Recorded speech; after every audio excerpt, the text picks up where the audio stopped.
हरक सिंह रावत पर एक बार फिर से शिकंजा कसता हुआ नजर आ रहा है।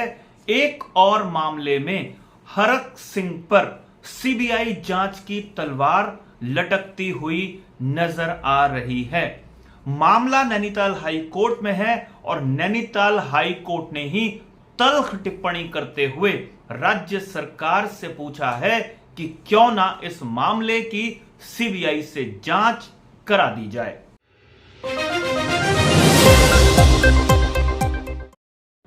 नमस्कार, मैं हूं मनमोहन भट्ट। उत्तराखंड कांग्रेस के वरिष्ठ नेता हरक सिंह रावत की समस्याएं कम होती हुई नजर नहीं आ रही हैं। सीबीआई के चंगुल में पहले ही स्टिंग प्रकरण में कई कांग्रेसी नेता फंसे हुए हैं, उसमें हरक सिंह रावत भी शामिल हैं। लेकिन अब हरक सिंह रावत पर एक और समस्या आ सकती है। कॉर्बेट नेशनल पार्क में जिस तरीके से लगभग 6000 पेड़ों का अवैध तरीके से कटान हुआ और जिस तरीके से वहां पर अवैध निर्माण हुए हैं, उसके बाद यह प्रकरण अब और ज्यादा गंभीर हो गया है। हरक सिंह रावत पिछली सरकार में यानी 2022 के विधानसभा चुनाव से पहले पुष्कर सिंह धामी की सरकार में, तीरथ सिंह रावत की सरकार में, त्रिवेंद्र सिंह रावत की सरकार में कैबिनेट मंत्री थे। वन पर्यावरण जैसा महत्वपूर्ण मंत्रालय हरक सिंह रावत संभाल रहे थे और उसी दौरान का यह पूरा मामला है। 2020 के आसपास कॉर्बेट पार्क में 6000 पेड़ों के कटान की खबरें आई और उसके बाद यह पूरा का पूरा मामला केंद्र सरकार की बड़ी एजेंसियों ने अपने पास देखा और उसकी जांच कराई। एनजीटी, नेशनल ग्रीन ट्रिब्यूनल, और जो टाइगर कंजर्वेशन अथॉरिटी होती है, उन्होंने भी इस पूरे प्रकरण को अलग अलग तरीके से देखा। एनजीटी की एक national high power empowered committee होती है, उसने इस पूरे प्रकरण की छानबीन की थी और उसमें हरक सिंह रावत यानी तत्कालीन वन एवं पर्यावरण मंत्री सहित वन विभाग के कई आला अधिकारियों के नाम खोले थे कि इस पूरे गड़बड़ झाले में इन लोगों की भूमिका है। अब इन लोगों पर क्या कार्रवाई राज्य सरकार ने की है, इसको लेकर असमंजस बरकरार था और एक जनहित याचिका नैनीताल हाई कोर्ट में दायर की गई अनुपंत के जरिए। अनुपंत ने नैनीताल हाई कोर्ट में कहा कि जिन लोगों के नाम रिपोर्ट्स में सार्वजनिक हुए थे, उनके खिलाफ कोई भी कार्रवाई राज्य सरकार ने नहीं की है। चीफ जस्टिस हैं जस्टिस विपिन सांघी और जस्टिस आलोक कुमार वर्मा, इनकी बेंच में यह सुनवाई हो रही थी और कोर्ट ने यह पूछा, यह जनवरी 2023 से मामला चल रहा है कोर्ट में। कोर्ट ने यह पूछा कि राज्य के मुख्य सचिव बताएं कि उन्होंने इस प्रकरण पर क्या कार्रवाई की है।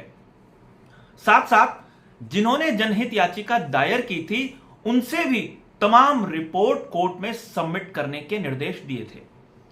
तमाम रिपोर्ट्स मतलब जो एनजीटी की रिपोर्ट थी, एम्पावर्ड कमेटी की जो रिपोर्ट थी। राज्य सरकार ने जो दावे किए और जो कोर्ट के सामने तथ्य आए, उसके बाद कोर्ट ने सीधा सवाल पूछा राज्य सरकार से कि क्यों ना इस पूरे प्रकरण की सीबीआई से जांच करा दी जाए। कोर्ट ने जो शासकीय अधिवक्ता वकील जो कोर्ट में पेश हुए थे राज्य सरकार की तरफ से, उनसे पूछा कि राज्य सरकार ने क्या क्या कार्रवाई अभी तक इस पूरे घटनाक्रम पर की है, गड़बड़ झाले पर की है। तो जो अधिवक्ता महोदय थे, उन्होंने जवाब कोर्ट को दिया कि इस पूरे प्रकरण पर मुख्य सचिव विस्तार से बताएंगे कि क्या क्या कार्रवाई हुई है।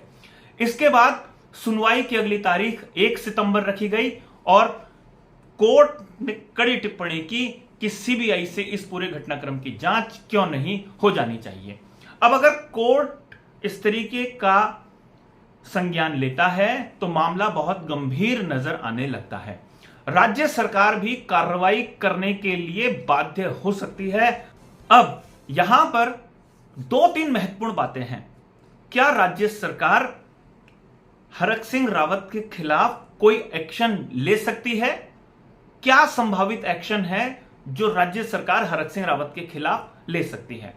और दूसरा, अगर राज्य सरकार हरक सिंह रावत के खिलाफ कोई एक्शन नहीं ले पाती तो 1 सितंबर की सुनवाई में क्या कोर्ट गंभीर आदेश पारित करने जा रहा है, जब कोर्ट कह देता है कि इस घटनाक्रम की सीबीआई से जांच करा देनी चाहिए। क्यों नहीं करा देनी चाहिए? तो अगर कोर्ट आदेश कर दे तो हो सकता है मामला सीबीआई के पास पहुंच जाए।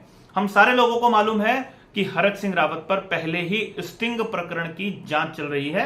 हालांकि उन्होंने ही शिकायत करी थी स्टिंग प्रकरण में, लेकिन उनको भी एक पार्टी बना दिया गया है। वॉइस सैंपल को देने को लेकर भी मामला कोर्ट तक गया और नैनीताल हाई कोर्ट में भी वो मामला पहुंचा था। अब देखना यह है कि ये पूरा घटनाक्रम आगे किस तरीके से बढ़ता है। और यहां पर एक सवाल और पूछा जाना चाहिए कि अगर हरक सिंह रावत भारतीय जनता पार्टी में होते तो क्या हरक सिंह रावत के खिलाफ इसी तरीके से सीबीआई जांच की आंच आ रही होती, जांच की तलवार लटक रही होती। अभी के लिए साथियों इतना ही। अगली रिपोर्ट में आपसे फिर मुलाकात होगी, तब तक इजाजत दीजिए। नमस्कार।